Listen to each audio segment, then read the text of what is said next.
कौवी किसी भी पक्षी को कुछ खाने ना देती, जो भी मिलता सब छीन लेती थी। मीठा मीठा सेब, आज तो भोजन खाने का मजा ही आ जाएगा।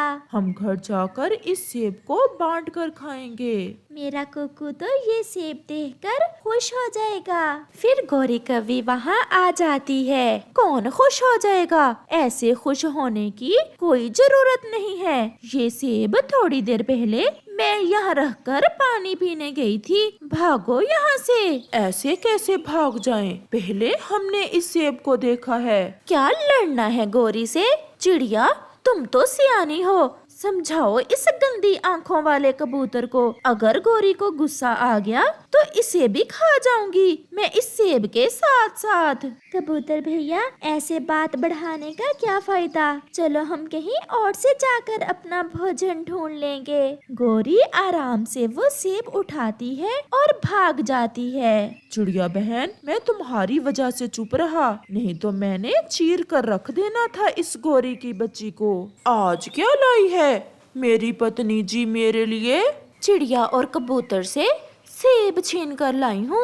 बड़े मजे मजे से खाने की तैयारी कर रहे थे और मैंने छीन लिया।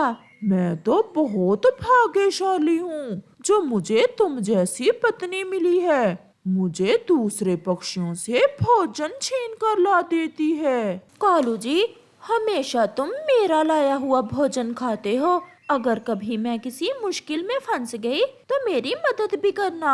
मैं तो अपनी गोरी पत्नी के लिए अपनी जान भी दे दूंगा। मेरा सुंदर पति कालू जी। दूसरे रोज गौरी कौवी की माँ गौरी कौवी से मिलने आ जाती है। गौरी, क्या इस जंगल के पक्षी तुमसे डरते भी हैं? माँ, सब डरते हैं। मैंने सबकी नाक में दम कर रखा है। पक्षी तो मुझे देखते ही भाग जाते हैं। चलो फिर मुझे भी अपने जंगल की सैर करवा, मैं भी तो देखूं कैसा है मेरी बेटी का जंगल। ऐसे वो माँ बेटी जंगल घूमने निकल जाती हैं। रास्ते में बुलबुल फूलों का रस लेकर जा रही थी। गौरी उसे रोक लेती है। गौरी बहन, क्या हुआ? आपने मेरा रास्ता क्यों रोक लिया? अंधी हो? मेरी माँ आई हुई है और तुम ये फूलों का रस घर लेकर जा रही हो। मैंने ये मीठा फूलों का रस पूरे 100 फूलों से इकट्ठा किया है। बहुत मेहनत की है मैंने। मैं ये रस किसी को नहीं दूंगी। गौरी, तुम तो कहती थी कि सब पक्षी तुमसे डरते हैं और ये बुलबुल कैसे अकड़ रही है? इस मोटो को तो मैं अभी देखती हूँ। गौरी बुलबुल के 2-4 लगाती है और उसका रस छीन लेती है। अब यहाँ मेरा मुंह क्यों देख रही हो? भागती हो या 2 और लगाऊं? बुलबुल रोती हुई वहाँ से चली जाती है। वाह वाह, मजा ही आ गया गौरी। ये फूलों का रस तो बहुत मीठा था। माँ, कल फिर छीन लेंगे उस मोटो से फूलों का रस। मैं ये जंगल छोड़कर कहीं दूर चली जाऊंगी। क्या हुआ बुलबुल बहन, आप ऐसे रो क्यों रही हैं? उस गौरी की बच्ची ने मेरा फूलों का रस छीन लिया और मुझे मारा भी।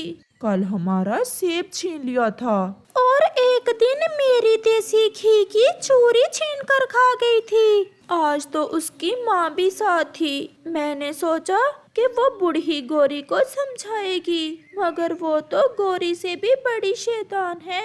वो भी अपनी बेटी के साथ मिल गई। अब मुझे उस गौरी की बच्ची का कुछ ना कुछ तो करना ही होगा। मैंने उपाय सोच लिया है। फिर कबूतर सब पक्षियों को अपनी योजना बताता है। कबूतर बाजार जाता है और वहाँ से एक पटाखा अमरूद लेता है जो दिखने में असल अमरूद जैसा ही था और वापस हो लेता है। अपनी योजना के अनुसार सब पक्षी इकट्ठे हो जाते हैं। वो कौवों का इंतजार करने लगते हैं। फिर थोड़ी ही देर में गौरी, उसकी माँ और कालू उड़ते उड़ते उधर आ जाते हैं। कबूतर वो पटाखा अमरूद लेकर एक जगह बैठ जाता है। चल माँ, इस कबूतर से अमरूद छीन कर खिलाती हूँ मैं तुम्हें। वो सब कबूतर के पास आते हैं। बचाओ, कोई मुझे बचाओ, गोरी मेरा अमरूद छीन लेगी। चिड़िया और तोता दूर बैठे थे। ना बाबा ना, हम में इतनी हिम्मत नहीं कि गौरी डॉन से पंगा लें। देखा माँ, आपकी बेटी से कैसे डरते हैं पक्षी। गोरी गोरी, मुझे मारना ना, ये अमरूद आप खा लो। ऐसा कहते हुए कबूतर वो पटाखा अमरूद वहीं छोड़कर चिड़िया के पास चला जाता है। गोरी जैसे ही उस अमरूद पर अपनी चोंच मारती है, वो पटाखा अमरूद तो जोर से फट जाता है। गोरी, उसकी माँ और कालू के तो सारे पंख उड़ जाते हैं और वो काले तो थे ही, परंतु अब और भी काले हो जाते हैं, जिन्हें देख सब हंस रहे थे। मार दिया कबूतर, मार दिया, मैं तो गंजी ही हो गई हूँ। ऐसे उन्हें बुरे काम की सजा मिलती है। गोरी कव्वी घर में बैठी भोजन खा रही थी कि उसके दरवाजे पर दस्तक होती है। ये इस समय कौन आ गया? सारा स्वाद ही खराब कर दिया। कैसे मजे से मैं भोजन खा रही थी। जी बताएं बुढ़िया, किससे मिलना है? क्या ये कालू का ही घर है? कालू और मेरा, हम दोनों का घर है ये। मैं पत्नी हूँ कालू की और मैं कालू की माँ हूँ। सासू माँ, आए आए, आप अंदर आए, बाहर क्यों खड़ी हैं? घर तो बहुत सुंदर बना लिया है मेरे कालू ने। और सासू माँ, आपको अपने कालू की पत्नी कैसी लगी है? अब 2-4 महीने यहाँ रहूंगी तो फिर ही पता चलेगा मुझे कि मेरे बेटे की पत्नी कैसी है। 2-4 महीने माँ जी? क्या आप यहाँ 2-4 महीने रहने के लिए आई हैं? तो और क्या, मेरे बेटे का घर है, कौन रोक सकता है मुझे यहाँ रहने से। कालू कौवा भी घर आ जाता है। माँ जी, आप कब आई? पहले बताया होता तो मैं कुछ अच्छा ले आता खाने को। 2 लगाऊंगी, अभी तक वैसे के वैसे ही हो, कालू कहीं के। माँ अपने बेटे के घर भी कोई बता कर जाती है। माँ जी, कैसी लगी मेरी पत्नी आपको?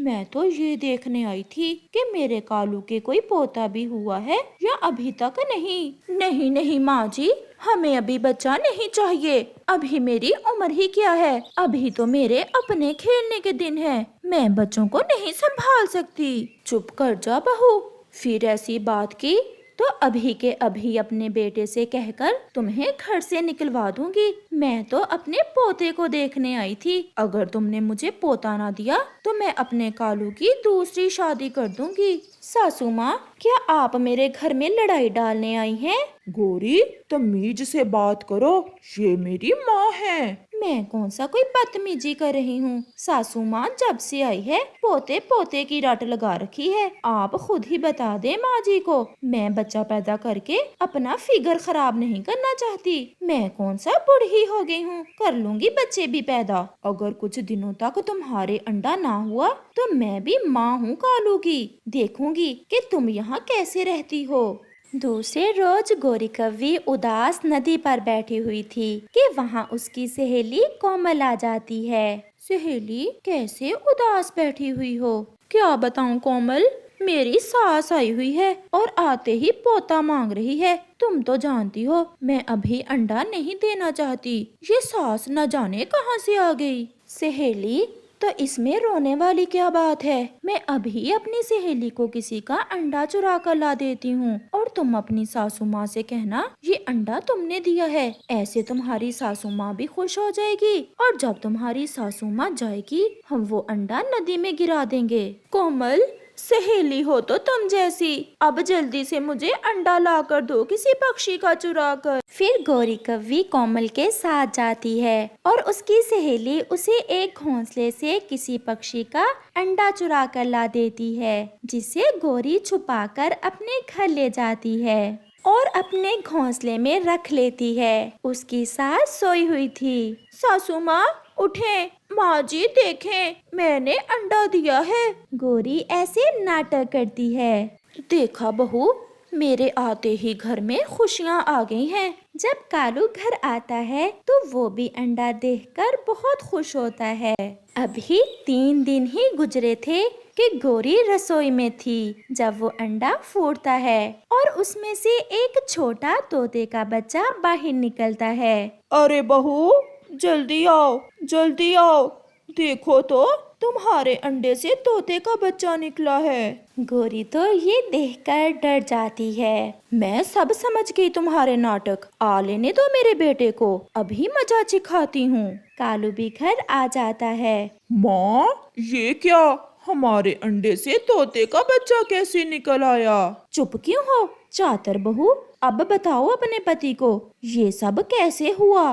पति जी, मुझे माफ कर दें। ये अंडा मेरी सहेली ने मुझे किसी का चुरा कर दिया था। ये अंडा मेरा नहीं है। धोखेबाज, चल निकल मेरे घर से। मैं तुम्हें अपने घर में एक दिन भी नहीं रखूंगा। ऐसे ही वहाँ तोती भी आ जाती है। मेरा बच्चा, मेरे अंडे से मेरा बच्चा निकल आया।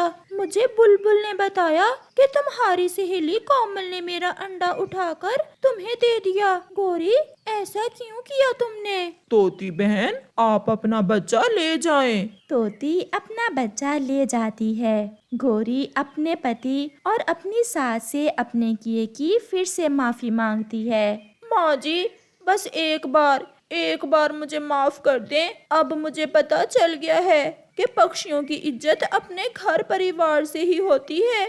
मैं कहाँ जाऊंगी? फिर कालू और उसकी सास गोरी को माफ कर देते हैं और खुशी खुशी अपना जीवन गुजारते हैं।